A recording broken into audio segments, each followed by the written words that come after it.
I started waking up groggy, not tired, drugged. That's the only way I can describe what began happening 3 months ago. The strange fog that settled over my evenings wasn't natural tiredness from long days at the engineering firm. This was something heavier, artificial, clinging to me like a second skin. I'd wake with my mouth dry and thoughts scattered like broken glass. Emily had explanations for everything. "You're stressed from the Peterson project," she'd say, running fingers through my hair with practiced concern. "Middle age catching up. Maybe see doctor. Henry about your sleep issues." But there was something in her tone. Too helpful, too concerned, like a salesman overselling a rusted car. The kind that makes your gut twist. Small inconsistencies started appearing.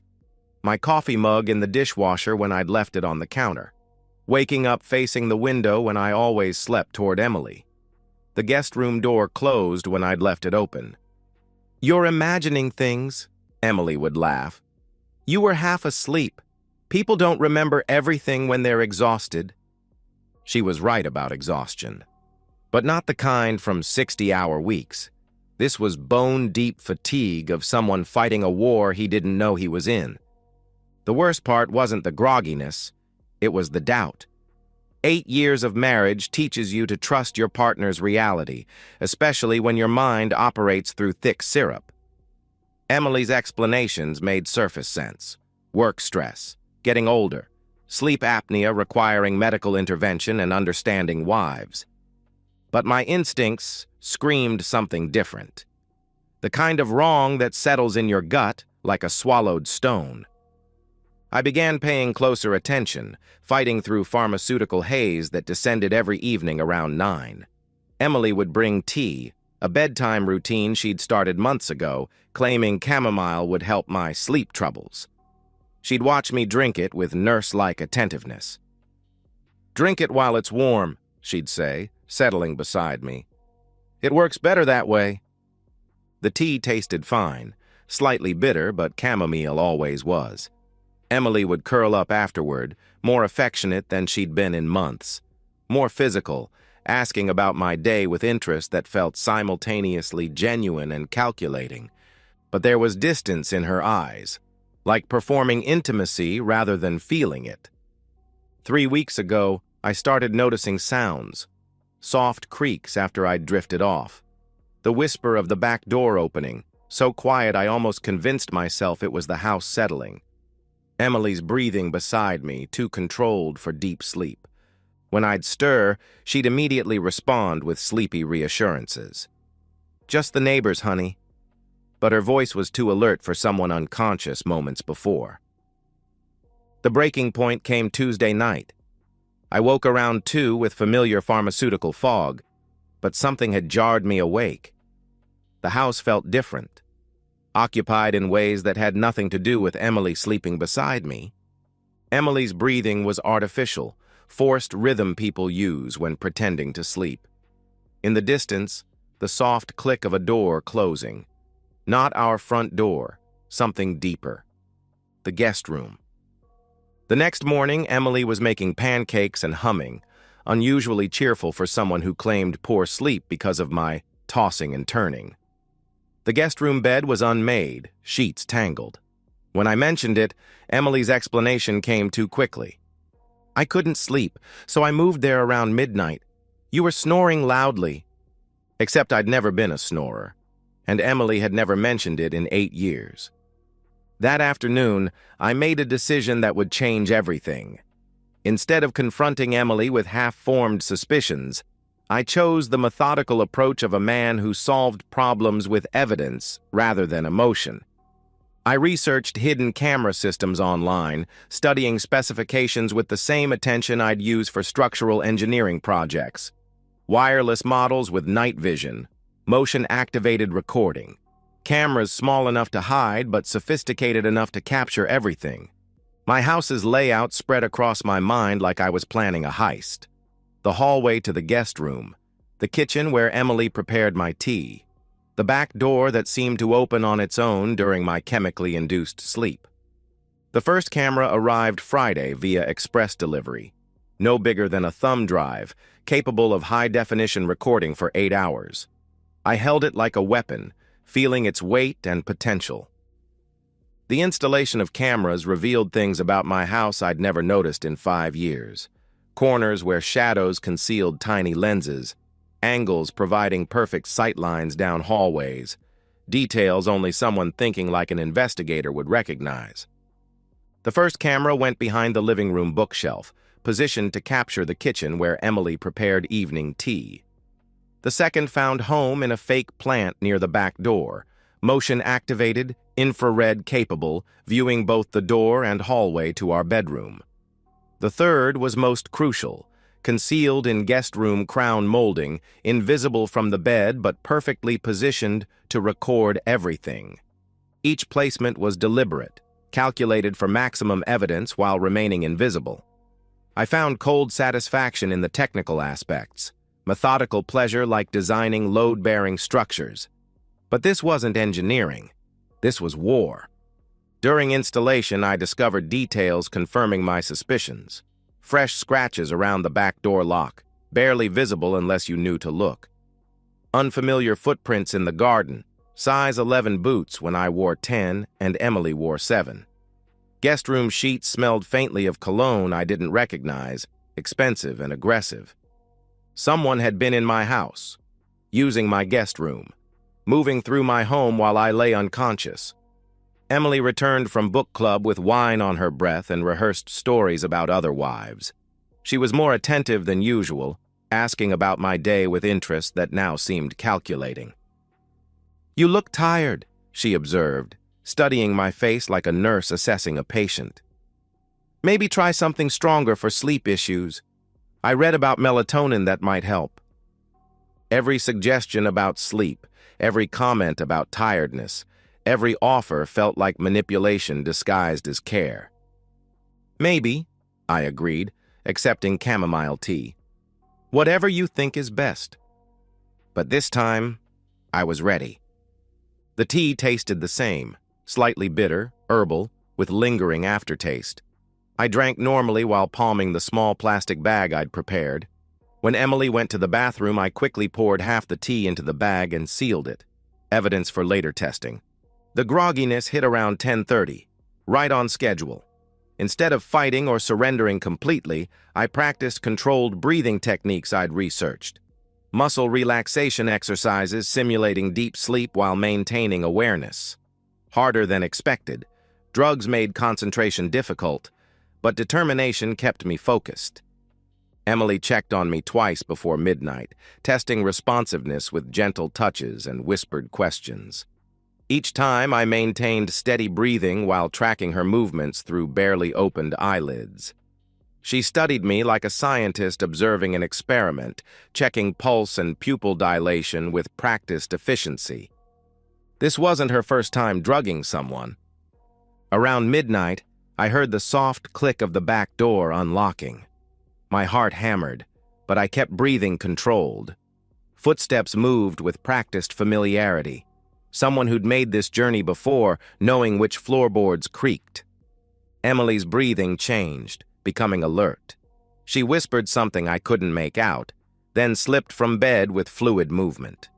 Through thin eyelash barriers, I watched her creep through our bedroom like a stranger, checking my breathing before padding toward the hallway. In walked Jake Morrison, Emily's ex-boyfriend from college, the same arrogant piece of work she'd sworn she'd cut ties with when we got engaged. Older now, softer around the middle, but still carrying cocky confidence.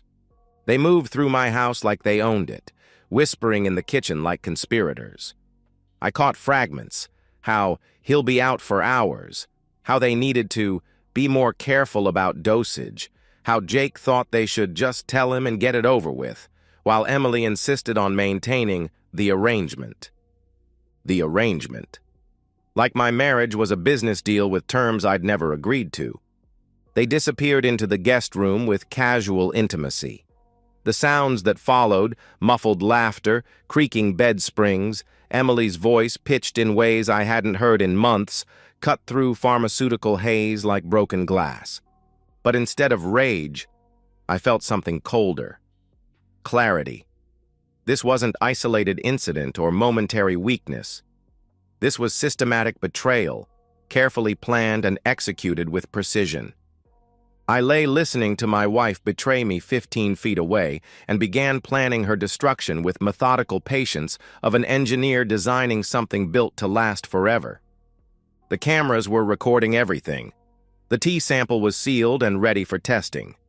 Emily and Jake had provided enough evidence to end not just my marriage, but any chance Emily had of walking away with dignity or financial compensation. Tomorrow night would be their last performance. The morning routine had become theater, and I was ready for opening night. Emily brought coffee with the same concerned smile, asking about my sleep and suggesting new melatonin supplements from the pharmacy. "Doctor, Henry says they're more effective than chamomile," she explained, setting the bottle beside my cup like administering medication. "Maybe we should try a stronger approach." I accepted the bottle with appropriate gratitude, even asking her to remind me to take one before bed. The cruel irony wasn't lost, asking my wife to help me sleep while she'd been drugging me for months. The day crawled with agonizing slowness. Every hour brought me closer to the confrontation I'd planned for days. Cameras were charged, positioned perfectly, ready to capture everything. The tea sample waited in my desk drawer for laboratory confirmation. Emily spent the day unusually attentive, making my favorite lunch, asking about work with genuine-seeming interest, suggesting weekend getaways to reconnect. The performance was flawless, and if I hadn't known better, I might have been touched. But I was listening differently now. Every suggestion about relaxation felt like manipulation. Every touch felt calculated. Every concerned glance felt like a scientist checking her lab rat. Evening arrived with inevitable weight. Emily prepared chamomile tea with extra care, steeping longer and adding honey without being asked. She watched me drink with focused attention, making casual conversation while tracking every sip. "Drink it all," she encouraged when I paused. "It works better when you finish the whole cup." I drained the mug completely, complimenting the taste. The bitter aftertaste was stronger. She'd increased the dosage, probably at Jake's suggestion. The grogginess hit harder and faster. Emily helped me to bed with tender concern, tucking me in and kissing my forehead with lips that tasted like lies. "Sleep well, honey," she whispered, stroking my hair. "Sweet dreams." I maintained controlled breathing, letting my body relax while keeping my mind alert. The drugs made it difficult, but determination provided clarity no pharmaceutical could cloud. Emily changed into a black dress that hugged her figure, getting dressed for a date in her own house while her husband lay drugged in their marriage bed. She checked my breathing one final time, testing responsiveness with gentle shakes. Satisfied I was unconscious, she padded toward the back door. Jake arrived exactly at midnight, moving with confidence. They met in the kitchen with an embrace speaking of months of familiarity, whispering endearments like a couple reuniting after work. "He's completely out," Emily reported. "I increased the dosage like you suggested." "Good," Jake murmured. "Maybe it's time we stopped playing games and told him the truth." "Not yet," Emily insisted. "I need more time to document his mental instability, the sleep issues, paranoia, memory problems. It'll work in my favor during divorce. I can claim emotional abuse, maybe danger. Get a restraining order. Take half of everything."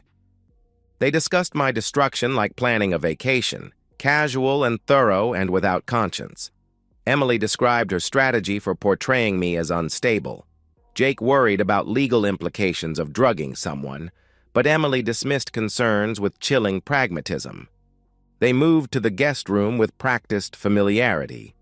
The sounds that followed were worse than imagined, not just physical betrayal, but mocking commentary about my trusting nature, speculation about maintaining deception, Emily's cold calculation about maximizing divorce settlement.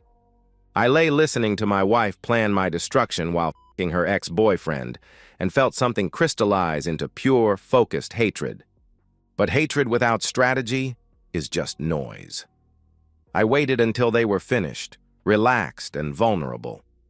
Then I sat up with deliberate slowness, letting my feet touch the floor with careful precision. The walk to the guest room felt like a funeral procession. I opened the door without knocking, stepping inside with controlled calm. Jake saw me first, satisfied expression dissolving into panic. He scrambled for clothes, stammering apologies that fell on deaf ears. "What the f***? How are you?" "Unconscious?" I completed calmly. "Like I have been every night for 3 months while you've been f***ing my wife in my house." Emily's reaction revealed her character. Not guilt or shame, but rapid calculation of how to regain narrative control. She tried denial first. "This isn't what it looks like. We were just talking. In the guest room. At midnight. While I was drugged with whatever you've been putting in my tea." Her expression shifted to justification. "You've been so distant, so cold. I needed someone who understood. Someone who could help you drug your husband and plan his financial destruction." That stopped her. Jake was pulling on pants with shaking hands. Emily's face cycled through expressions: shock, calculation, desperate bargaining. "We can work through this. Marriage counseling, fresh start. I'll end things with Jake." I walked to Jake with calm purpose. He was bigger, younger, probably stronger, but also naked, terrified, and guilty as hell. I grabbed his arm and dragged him toward the back door with steady strength. "You can't just," Emily screamed, "remove an intruder from my house? Defend my home against someone breaking in for months?" I asked. I pushed Jake through the door into the yard, watching him stumble naked across grass. "Get off my property. If I see you again, I'll call police. Next time you want to f*** someone else's wife, don't do it while she's drugging her husband. That's felony assault." He ran naked into the night. Emily required surgical precision. She'd wrapped herself in a sheet, alternating between threats and bargaining. "You're making a huge mistake. I'll tell everyone you threw me out. I'll claim abuse, get a restraining order." "Will you?" I pulled my phone, showing her the live feed from the guest room camera. "After they see videos of you drugging me and f***ing Jake? After lab results on T samples I've been saving? After your voice is recorded planning my destruction?" Color drained from her face. "Those recordings are illegal," she stammered. "This is my house. I have every right to install security cameras on my property, especially when I suspect criminal activity." I pulled out suitcases from our closet, the same ones from our honeymoon. "Pack what you need. Everything else we'll sort through lawyers." "You can't throw me out," she pleaded. "It's not your house. The deed is in my name, bought with money I earned before we met." She packed with shaking hands. When she tried to take jewelry I'd given her, I stopped her. "Those stay. Collect personal belongings through your lawyer." At the front door, wrapped in a coat over her nightgown, Emily made her last stand. 8 years of marriage, and you're throwing it away over one mistake," she muttered. "One mistake?" This was months of systematic betrayal. Drugging me, manipulating me, planning my destruction. That's not a mistake. That's who you are. She left crying threats and promises. I watched her taillights disappear, then locked the door. The house felt different immediately. Lighter, cleaner. For the first time in months, I fell asleep naturally and woke 8 hours later with a clear head and peace I'd forgotten was possible. 6 months later, I wake naturally at 6:30. No alarm needed, no grogginess clouding my thoughts. Morning sun streams through bedroom windows I now keep open, no longer afraid of what might enter while I sleep. The immediate aftermath was chaotic, but satisfying. Emily's furious parents arrived the next afternoon, prepared to confront me for humiliating their daughter. They came loaded for battle, ready to defend their precious child. They left 20 minutes later, stammering apologies and refusing eye contact. Video evidence had that effect. Hard to argue with high-definition footage of your daughter systematically drugging her husband while conducting an affair. Even harder when audio included her voice planning his psychological manipulation.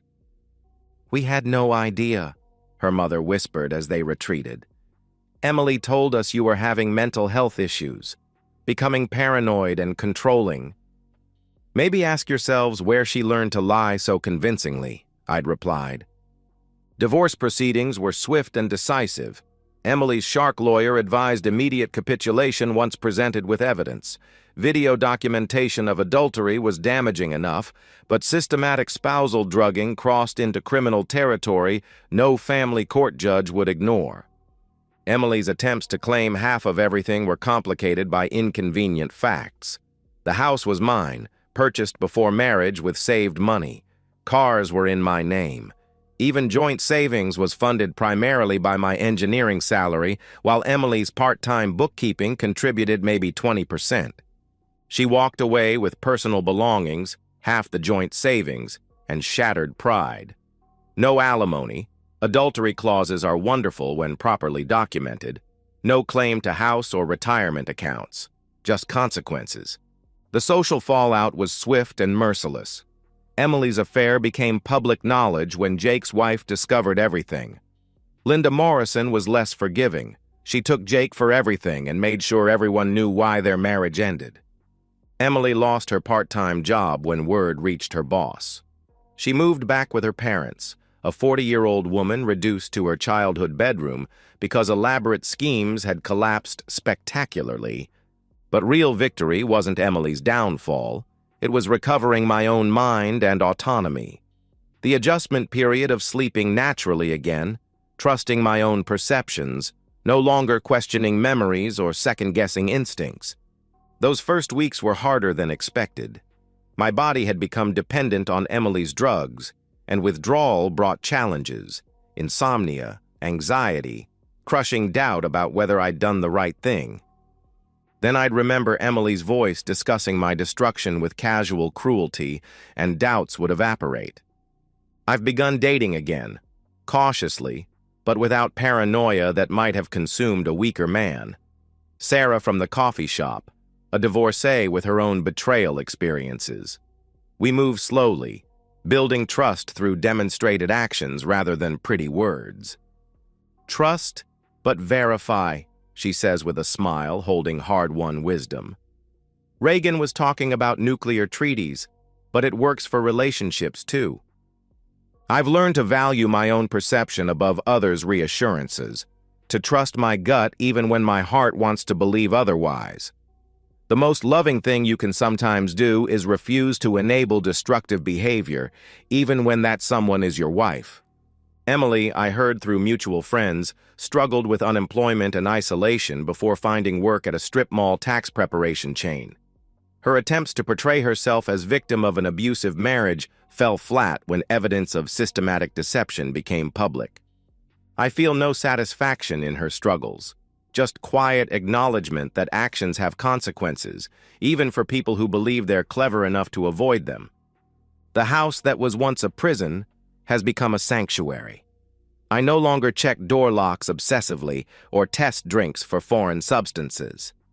The guest room has been converted into a home office, space for building something new rather than hiding something shameful. The back door has a different lock now, though I rarely think about that detail.